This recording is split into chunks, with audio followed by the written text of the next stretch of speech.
ગૌ હત્યારાઓને deputy CM Harsh Sanghavi દ્વારા પણ મોટી ચેતવણી આપી દેવામાં આવી છે। ગૌ માતાની હત્યા કરનારને બિલકુલ અને ક્યારેય છોડવામાં નહીં આવે। આ સાથે ગૌ હત્યારાઓ ક્યાંય પણ છુપાયા હશે તો તેમને ત્યાંથી શોધી કાઢવામાં આવશે। આરોપીઓને કડકમાં કડક સજા પણ ફટકારવામાં આવશે। બે ગૌ હત્યારાને આજીવન કેદની સજા ફટકારવામાં આવી છે। આ દાખલારૂપ કાર્યવાહી કરવામાં આવી છે। અત્યાર સુધીમાં 22 હત્યારાઓને સજા થઈ ચૂકી હોવાની આંકડાકીય માહિતી પણ હર્ષ સંઘવી દ્વારા આપવામાં આવી છે।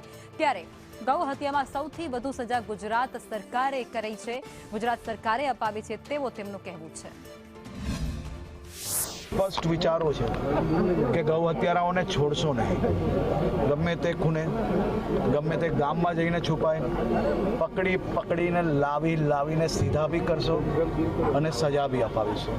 આ વર્ષે ઐતિહાસિક ચુકાદાઓ આવ્યા છે। દેશના ઇતિહાસમાં ક્યારેય ના આવ્યા હોય એવા ચુકાદાઓ બી આ વર્ષે લાવવામાં ભારતીય જનતા પાર્ટીની આ સરકારને સફળતા પ્રાપ્ત થઈ છે।